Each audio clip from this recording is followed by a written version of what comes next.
Kejutan datang dari pemain Los Angeles FC La FC, Adrian Wibowo yang menegaskan bahwa dirinya bangga dengan darah keturunan Indonesia. Sebagaimana diketahui, Adrian Wibowo merupakan pemain keturunan Indonesia Amerika Serikat yang berhasil menembus ajang Major League Soccer atau MLS 2025. Ia menandai debutnya bersama La FC ketika melawan Kansas City pada 23 Maret 2025 lalu. Meski hanya bermain 15 menit bersama tim utama La FC, hal itu menjadi fakta yang patut diapresiasi. Karir sepak bola Adrian sendiri tidak dibangun dalam semalam saja untuk bisa menebus tim utama La FC. Sejak usia muda, ia sudah terbiasa dengan intensitas latihan dan kompetisi di level akademi klub-klub Amerika.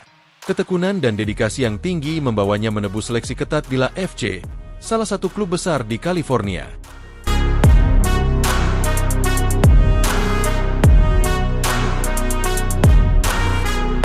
Namun bagi Adrian Wibowo, semua perjuangan itu bukan sekedar untuk mengukir prestasi pribadi.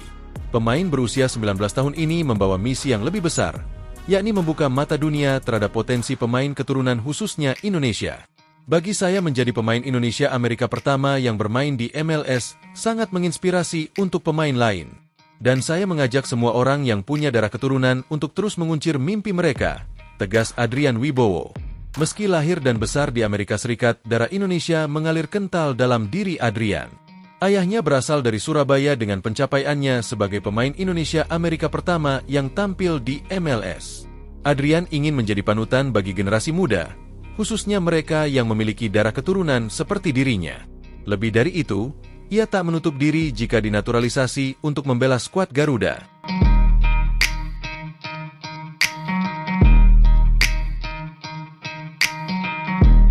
Sanksi FIFA yang diberikan kepada timnas Indonesia masih menjadi topik panas bagi media Cina. Seperti yang diberitakan PSSI dan timnas Indonesia dijatuhi sanksi oleh FIFA imbas perilaku supporter pada laga kontra timnas Bahrain. Selain denda senilai 400 juta rupiah, kapasitas tempat duduk di pertandingan kandang berikutnya harus dikurangi 15%. Karena duel terdekat adalah melawan Cina, sanksi itu mendapat sorotan dari media negeri tirai bambu.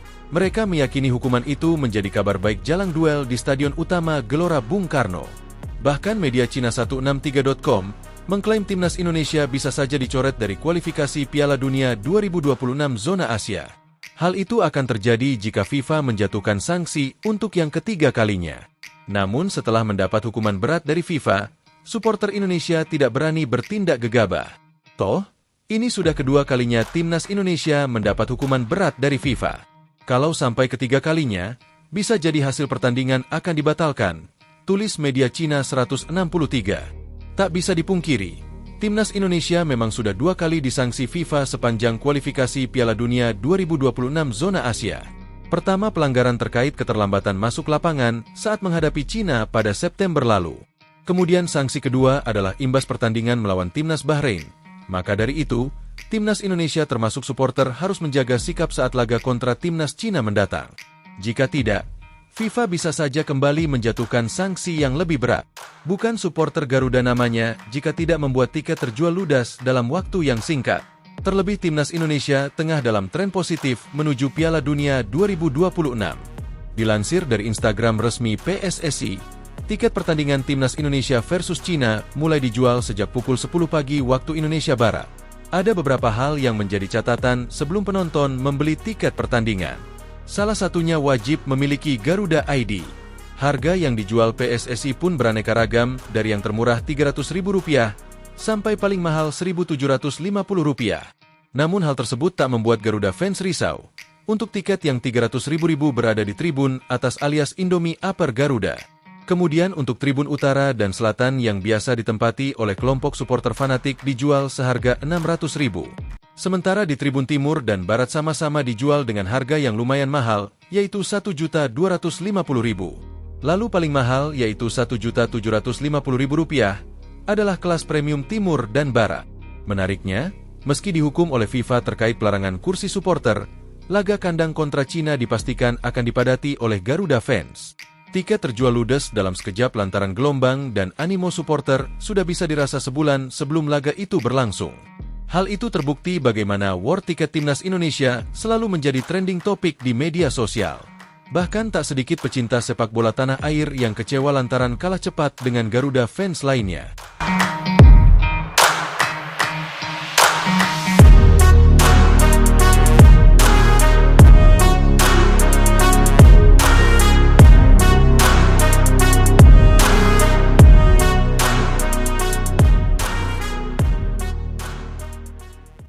Sebagaimana yang diketahui, nama Yuran Fernandes 1 minggu terakhir ini banyak dibicarakan di kalangan netizen.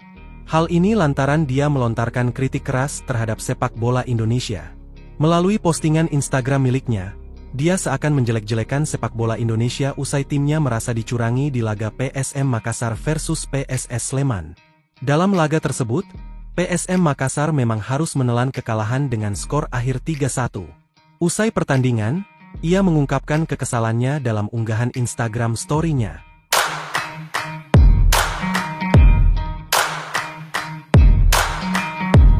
Kapten PSM Makassar tersebut mengejek sepak bola Indonesia yang levelnya dan korupsinya tetap sama. Ia bahkan dengan percaya diri mengatakan bahwa bagi semua pemain yang ingin mencari uang silakan datang ke Indonesia.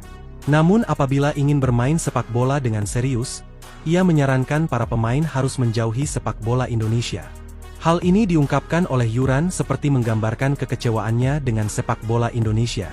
Ia merasa kecewa karena adanya kepemimpinan wasit yang dinilai tidak fair play. Situasi ini membuatnya mengejek sepak bola Indonesia karena levelnya dan tingkat korupsinya sama. Sepak bola di Indonesia hanya candaan. Makanya level dan korupsinya akan tetap sama. Jika Anda ingin menghasilkan uang, Anda bisa datang ke Indonesia. Jika Anda ingin bermain sepak bola serius, menjauhlah dari Indonesia, tulis Yuran melalui postingan Instagramnya.